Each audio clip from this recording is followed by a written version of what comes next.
आज जो हम अपने आसपास नेशंस देखते हैं, हम एक नेशन में हैं और 195 से भी ज़्यादा देश पूरी दुनिया में हैं। तो जो देश बनने के पीछे कारण है, वो मात्र कारण ये नहीं है कि कि खाली बाउंड्रीज बन रही हैं। इस पर्टिकुलर बाउंड्री में कुछ सेट ऑफ लोग रह रहे हैं।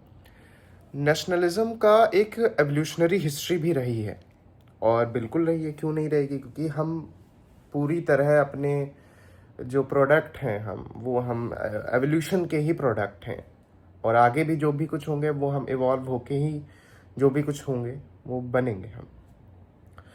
तो बात आती है कि नेशनलिज्म और बाउंड्री का क्या लेना देना है। दो चीज़ें मैंने बोली, नेशनलिज्म और बाउंड्री। एक नेशन है, उसकी कुछ बाउंड्री है, जैसे भारत भारत की कुछ बाउंड्री है और इसी को एक हम कह देते हैं कि एक नेशन है। अब आप समझिए, आजकल हम अपने देश में ये देख रहे हैं कि भाषा के को लेके जो एक लैंग्वेज है, जैसे महाराष्ट्र में अगर आप जाएं तो आजकल शायद आपको थोड़ा रेसिज्म फील हो कि अगर आप मराठी नहीं बोल रहे हैं तो आपको प्रॉब्लम होगी, वहाँ के लोग आपको एक्सेप्ट नहीं करेंगे, वहाँ के लोग आपसे बात नहीं करना चाहेंगे। तो क्या हम कहें कि जो नेशनलिज्म हम देखते हैं वो भी कुछ ऐसा नहीं है? आप समझ पाइए, मैं आपको फिर से एक चीज़ बताता हूँ कि जैसे मैं कह रहा हूँ आपसे कि नेशनलिज्म में कुछ क्या कॉमन क्या है लोगों के में। जो चीज़ कॉमन है वो एक नेशन बना रही है। कॉमन, अब तो हमारा तो बहुत ज़्यादा कल्चर वैरी करता है। आप अभी यहाँ पे, जैसे मैं यूपी में हूँ, यूपी में अगर मैं अभी 10 किलोमीटर आगे जाऊँ तो भाषा के बोलने का तरीका भी बदल जाएगा, हर चीज़ बदल जाएगी। तो बात यह है कि हम कौन सा सेंटर बना के एक नेशन को निर्मित कर रहे हैं। हमारा सेंटर क्या है एक नेशन को बनाने का? हम कह रहे हैं कि कुछ कॉमन चीज़ें लोगों के में मिल रही हैं, उसकी वजह से हम एक नेशन को बना रहे हैं। वो कॉमन चीज़ें क्या है? क्या वो कॉमन चीज़ें लैंग्वेज बन सकती हैं? बन सकती हैं, बिल्कुल बन सकती है। क्या, लेकिन वो बननी चाहिए। मैं कह रहा हूँ कि कुछ स्पेसिफिक कलर के लोग एक नेशन में रुकेंगे, बन सकता है, ये कॉमन चीज़ है, तो एक नेशन भी बन सकता है। हो सकता है सामंजस्य, हार्मनी जिसको कहते हैं, वो भी रहे लोगों के बीच में वहाँ के। क्यों? क्योंकि उनके बीच में कॉमन चीज़ है, वो है उनका कलर, उनके बॉडी का कलर। तो क्या ये चीज़ सेंटर बन सकती है? बिल्कुल बन सकती है। पर क्या ये मॉरली सेंटर बननी चाहिए? क्या ये स्पिरिचुअली, क्या ये फिलोसॉफिकली ये बननी चाहिए? तो जवाब हो सकता है कि ना ही हो। क्यों? क्योंकि कहीं ना कहीं नेशनलिज्म का मतलब हम ये निकालते हैं कि अगर मैं एक नेशनलिस्ट हूँ तो मैं कहीं ना कहीं अपोज करूँगा उन लोगों को जो मेरे नेशन से नहीं बिलोंग करते हैं। कहीं ना कहीं अगर मैं आपसे पूछूं कि आपके लिए, आप एक नेशनलिस्ट हूँ, तो आप ये कहेंगे कि हाँ, मैं बिल्कुल नेशनलिस्ट हूँ, मैं सबको ख़त्म कर दूंगा, मैं मेरे देश के ऊपर जिसने आँख उठाई मैं मार दूंगा, मैं ख़त्म कर दूंगा, मैं उसको, उस देश को मिटा दूंगा, मैं ये कर दूंगा, मैं वो कर दूंगा। तो आप समझ रहे हैं कि हमारा नेशनलिज्म का कंसेप्ट ही, एक अवसत आदमी का नेशनलिज्म का कंसेप्ट ही होता है द्वेष से शुरू। और हम अगर पुराने दर्शन को समझे तो हम ये पाएंगे कि द्वेष से जो भी चीज़ होगी उसका जो परिणाम होगा वो घातक ही होगा। अगर हम, आपने सुना हो धम्मपद जो ग्रंथ है बौद्धों का, तो उसमें तीसरे या चौथे उसमें फेज में आता है कि बुद्ध यही कह रहे होते कि द्वेष से द्वेष कभी नहीं मिट सकता है, वैर से वैर कभी नहीं मिट सकता है। तो ये तो हमारे पूर्वज कहते हुए आ रहे 2500 साल से, 2500 साल से लगभग, नहीं तो नहीं। और उससे पहले वैदिक ऋषियों ने भी बोला है, उनसे पहले वैदिक ऋषियों ने भी बोला है। तो हमारा जो धारणा है कि हम एक नेशन है, वो शुरू हो रहा है एक भाव से, वो है द्वेष का भाव। हम कह रहे हैं कि हम सुप्रीम है अलग से। अगर हम कहें कि हम एक, जैसे हम एग्जाम्पल लें कंट्री का जहाँ पे वो, वहाँ का लीडर कह रहा है कि हम पूरी दुनिया से सुप्रीम है, तो हम अपना एक नेशन बनाएंगे, हम अपना एक नेशन बनाएंगे। तो जब हम कह रहे हैं we are superior from somebody else, आप समझिएगा, if I am saying that I am superior then you, somewhere I am making some kind of जिसको अगर मैं बहुत उसमें कहूँ कि कहीं ना कहीं हमारे शुरुआत संबंध की हो रही है एक द्वेष से। हमारा जो रिलेशन है वो तो बन रहा है, लेकिन हमारे रिलेशन के बीच में एक एग्रेशन है, एक गुस्सा है, एक नीचे दिखाने का वो है, और उसके चक्कर में मैं कुछ भी करूँगा, मैं उसके चक्कर में कुछ भी करूँगा। एक मैं एग्जाम्पल लेना चाहता हूँ कि हम हमेशा चाहते हैं कि हमारा देश सबसे ऊपर रहे। तो ऊपर रहने का मतलब क्या है कि हम अपनी बाउंड्रीज को एक्सपैंड करते रहे, हम चीन तक की पहुंच जाए। जैसे आजकल सो कॉल्ड धर्म गुरुओं का ये कहना है कि हम अखंड भारत बनाना चाहते हैं। क्या नेशनलिज्म का मतलब ये है कि हम सिर्फ और सिर्फ अपने नेशन को एक्सपैंड करते रहे? Obviously not. हमारे पास जो भी कुछ है, आप जो लोग ये मांग कर रहे हैं कि हमें अखंड भारत चाहिए, हमें अखंड भारत चाहिए, उन लोगों से मेरा सिर्फ इतना प्रश्न ये है कि क्या जो है हमारे पास उसमें हम कितना एस कर पा रहे हैं? हमारे पास जो है क्या हम उस चीज़ में कितना बढ़ पा रहे हैं? अभी बहुत ज़्यादा हम टेंस सिचुएशन से गुजर रहे हैं, जो वॉर चल रही है। सिविलियंस को बहुत खतरा है, सिविलियंस को हद से ज़्यादा खतरा है, लेकिन इसका मतलब ये नहीं कि हम प्रक्रिया नहीं करेंगे। जो भी कुछ हुआ है उस पर बिल्कुल जो जो एक्ट हुआ है वो सारे सिविलियंस, चाहे इंडिया के सारे सिविलियंस कंडेम कर रहे हैं। तो इसका मतलब ये है कि कहीं ना कहीं हमारे मन में भाव है कि तुमने हमारे नेशन की तरफ उंगली उठाई, जो कि एकदम सही भाव है, पर क्या ये नींव हो सकती है एक नेशन की? मैं कहूँ कि मैं नेशनलिस्ट इसलिए हूँ क्योंकि मुझे पाकिस्तान को ख़त्म करना है। इसमें भारत कहाँ है? इसमें तो शुरुआत ही किसी दूसरे देश से हो रही है, इसमें तो शुरुआत ही किसी दूसरी एंटिटी से हो रही है ना। जब हम बात करते हैं कि नेशन को बढ़ाने की, तो हम ये नहीं कहते हैं कि हम वो वन ऑफ द पॉइंट होता है, लेकिन सेंटर में हमारा क्या होना चाहिए? मैं आपको बहुत अच्छा एग्जांपल देता हूँ। आज अमेरिका लीडिंग कंट्री के उससे क्यों है कि वो एक वर्ल्ड लीडर क्यों है? वो वर्ल्ड लीडर इसलिए क्योंकि उनके वहाँ प्रॉपर टॉप यूनिवर्सिटीज़ हैं, उनका इंफ्रास्ट्रक्चर पूरी दुनिया में सबसे बेटर है, इसलिए वो आज हमसे भी आगे हैं। इसलिए आज हम अपने आप को पाकिस्तान से कंपेयर करते हैं। क्या ये चीज़ सही है? किसी भी तरह से हम अपनी तरफ कब देखेंगे? हम अपने अपने चित्त की तरफ कब देखेंगे? हम अपने समाज की तरफ कब देखेंगे? हम अपने समाज को जब तक नहीं सुधारेंगे ये देश नहीं सुधरेगा। शायद ये एक अच्छे नेशनलिज्म की परिभाषा हो सकती है, जब हम अपनी बात करें, ना कि किसी दूसरे की। किसी दूसरे के लिए एक प्रॉपर सेक्टर है जो काम कर रहा है, लेकिन यहाँ पे अगर हम कह रहे हैं कि हम देशभक्त हैं, हम एक अपने नेशन के प्रति हमारी एक जिम्मेदारी है, अगर मैं इस नेशन में पैदा हुआ, इस नेशन में ही मर जाऊंगा और प्रकृति में मिल जाऊंगा, लेकिन जब तक मैं हूँ, मैं चाहता हूँ ये नेशन को मैं कुछ दे के जाऊँ, सामाजिक तौर से दे के जाऊँ, मैं कुछ करके दूँ अपने नेशन के लिए। तो ये चीज़ कैसे होगी? जब हम अपनी तरफ देखेंगे। लोग कह रहे हैं कि हमें वॉर चाहिए, हमें वॉर चाहिए, हमें वॉर चाहिए। अरे तुम खत्म हो, तुम मारे जाओगे, तुम मरोगे। इसका मतलब मैं ये नहीं कह रहा हूँ कि युद्ध नहीं होना चाहिए, मैं कुल इतना कह रहा हूँ कि जो भी कुछ हुआ है उसका जवाब देना चाहिए, लेकिन जितना कम से कम वॉर प्रिवेंट हो पाए उतना। मुझे एक बात बताइए, मेरे मन में जब ये ख्याल आता है, मुझे सीधे वो बेजुबान पशु याद आने लगते जिनकी इस चीज़ में कोई भी गलती नहीं है, कोई भी सिंगल गलती नहीं है। उनके हमारे चक्कर में प्रॉब्लम वो फेस कर रहे हैं, करेंगे। क्लाइमेट चेंज हो रहा है, क्लाइमेट चेंज में कितना कंट्रीब्यूशन है किसी और स्पीसीज का सिवाय होमो सेपियंस के?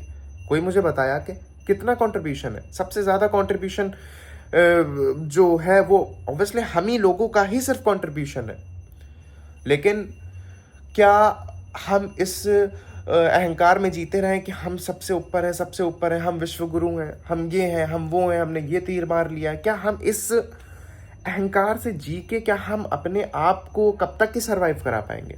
हम दिन पर दिन, आप नहीं समझ रहे हैं, हम दिन पर दिन एक एंड के लिए बढ़ रहे हैं। हम अपनी आबादी को ख़त्म कर देंगे, हम एक बहुत बड़े डिस्ट्रक्शन की तरफ बढ़ रहे हैं अगर आदमी नहीं सुधरा।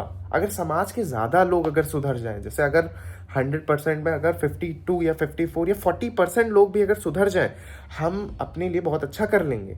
हम एक अच्छा समाज फिर और जल्दी बना पाएंगे। हम एक जो यूटोपियन विजन देख रहे हैं कि हमें, जो महात्मा गांधी जी देख के गए, जो हमारे अनेक दार्शनिक देख के गए कि हमें ऐसा भविष्य चाहिए, हमें ऐसा भविष्य देखना है कि वसुधैव कुटुंबकम मात्र श्लोक ना रह जाए। हम पूरे विश्व में एकत्व का भाव आए, हम पूरी अपनी सिविलाइजेशन को बहुत ज़्यादा समय तक की ले जा पाए। क्योंकि देखिए, नथिंग इज परमानेंट, बट ऐसा डिस्ट्रक्शन आप कल्पना नहीं कर सकते हो कि मुझे ये नहीं समझ में आ रहा कि हमारी चीज़ों में जानवरों का भी तो नुकसान है। हर कह रहे थे, मैंने देखा है कि माइक्रो ऑर्गेनिजम्स तक की ख़त्म हो जाएंगे न्यूक्लियर अटैक में, और बड़े बड़े जानवरों की तो बात ख़त्म। तो आदमी ये नहीं सोच रहा है कि युद्ध के परिणाम क्या होंगे। उसको ये लग रहा है कि अगर मैं ये कह रहा हूँ यानी कि मैं अपने देश से प्यार करता हूँ। नहीं, आप देश से भी नहीं प्यार करते हो, आप अपने लोगों से भी नहीं प्यार करते हो, चाहे वो इंडिया हो, चाहे पाकिस्तान हो, चाहे वो। युद्ध एक सबसे घटिया चीज़ है, लेकिन कभी ना कभी ये चीज़ होनी होती है, होगी, होनी है। गीता में भी हुई है, होनी है। लेकिन ये एक नेशनलिज्म नहीं हो सकता है, ये एक देश के प्रति प्रेम नहीं हो सकता है, क्योंकि डिस्ट्रक्शन किसी के लिए नहीं सही है। ये आपको बड़ी बेसिक बात लगती है, लेकिन डिस्ट्रक्शन किसी के लिए भी नहीं सही है, किसी के लिए भी नहीं सही है, किसी भी व्यक्ति के लिए नहीं सही है।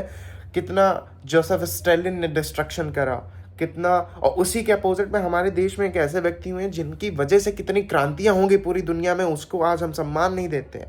आज हम उसको सम्मान की नज़र से नहीं देखते हैं। गांधी जी, उनको आज हम कोई कुछ भी नहीं समझते हैं। और आज कहीं ना कहीं जो हम बहुत कम प्रिवेंट कर पा रहे हैं ना वॉर्स को, कहीं ना कहीं उनका कंट्रीब्यूशन, अगर वो ना होते तो आज हालत और ख़राब होती है हमारे समाज की। हमारे देशों के बीच में कोई भी डिप्लोमेसी नहीं वो होती, जो अगर हम सोच रहे हैं कि जो पीस से हम चीज़ें सही कर सकते थे, वो आज नहीं होता। अगर एक विचारधारा का ना जन्म हुआ होता, गांधीयन फिलॉसफी अगर ना होती, तो इस चीज़ को समझिए। ऐसे ही मत करिए, किसी को गाली दीजिए, आप पढ़िए, समझिए, जानिए, अपने समाज के लोगों को बताइए। हम एक नई जनरेशन है, जो पुराने लोग हैं वो नहीं समझ पाएंगे, वो बिल्कुल नहीं समझ पाएंगे। लेकिन अगर हम लोग वो चीज़ करते रहें तो आने वाली 2-3 जनरेशन में हमारी सिविलाइजेशन का एंड निश्चित ही निश्चित है। चाहे वो क्लाइमेट चेंज से हो, चाहे वो वर्ल्ड वॉर 3 से हो, चाहे वो किसी भी तरह के युद्ध से हो, हमारा जो अंत है वो निश्चित ही है। अगर हम अपने आप को नहीं समझे, अगर हमने अपने आप समाज को नहीं सुधारा, अगर अपने लोगों को नहीं सुधारा, अगर हमने अपनी डेफिनेशंस को एक करुणा के भाव से उनका निर्माण वापस से नहीं करा, जैसे मैंने कहा नेशनलिज्म, तो नेशनलिज्म से लोगों को लगता ही यही है कि भाई मुझे पाकिस्तान को मारना है, जो कि गलत है, जो कि सरासर आप हिंसा के जो है वो बढ़ावा दे रहे हैं। आप किस तरह से, क्या वहाँ के लोग नहीं है, ये तो आप समझिए वहाँ के लोगों का कोई कंट्रीब्यूशन है। सिविलियंस का मैं कह रहा हूँ, सिविलियंस का, किसी भी देश में, किसी भी, Pakistan, India, Russia, Ukraine, Hamas, Palestine, आप अभी आज देखिएगा जाके, अगर आपके पास समय हो आप लोगों के पास, तो आप आज देखिएगा जाके कि किस तरह जब पलायन हो रहा था फिलिस्तीनियों का, तब वो रिपोर्टर्स जब वहाँ पे उनसे पूछ रहे थे तो वो पानी तक के मांग रहे थे कि आपके पास थोड़ा सा पानी होगा, मेरा बच्चा प्यासा मरा जा रहा है। ये होता है डिस्ट्रक्शन का नतीजा, ये होता है युद्ध का नतीजा। जो लोग कह रहे हैं कि युद्ध हो जाए, उनको असल में ये नहीं पता है कि आखिर में युद्ध करता क्या है। युद्ध करता है, आपको मैं बता रहा हूँ, न्यूक्लियर अटैक के उसमें अगर आप देखिएगा जाके, तब आपको पता चलेगा कितना मास डिस्ट्रक्शन होगा, सिवाय हमारा नहीं। अरे अगर हम लोग स्वार्थी इस समय पे बन जाए, तो अगर स्वार्थ देख ले तो हमारी वजह से कई और स्पेसीज बच जाएंगी। हम तो सब खा गए, मैक्सिमम स्पेसीज हम खा गए, हम लील गए, हमें कोई भी दुख नहीं उस चीज़ का। हम रोज़ नई नई स्पेसीज को मार रहे हैं। पर अगर आदमी थोड़ा सा स्वार्थी ही हो जाए इस समय पे, तो अपना स्वार्थ देख ले कि हम भी खतरे में हैं, तो इन चीज़ों को पूरे, ना कि सिर्फ भारत पाकिस्तान के बीच में जो तनाव है, हर जो देशों के बीच में जो तनाव है, उसको रोकने की आवश्यकता है, बहुत ज़्यादा आवश्यकता है।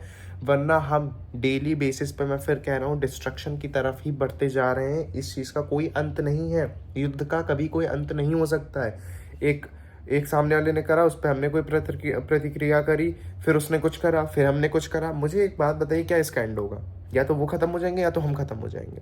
और आज के समय पे मैं आपको बता रहा हूँ, चाहे वो ख़त्म हो चाहे हम ख़त्म हो, डिस्ट्रक्शन पूरे वर्ल्ड का होगा, क्योंकि न्यूक्लियर वेपन्स बहुत ज़्यादा ही खतरनाक है हमारे लिए, सबके लिए। आज नहीं तो आज से आप कहीं भी भाग जाए, अगर आप, ये भी कुछ लोग सोचे क्योंकि अगर नहीं इंडिया से मैं चला जाऊंगा, आप आज नहीं तो आज से 5 साल बाद आपको वो प्रॉब्लम्स फेस होंगे। अगर पहली बात ऐसा हो ना, लेकिन अगर किसी न किसी की कारस्तानी हुई और न्यूक्लियर अटैक हुआ, तो सब आज कहीं भी आप पूरे भारत, आप अर्थ से तो चले नहीं जाएंगे बाहर, वो रहना यहीं पे है।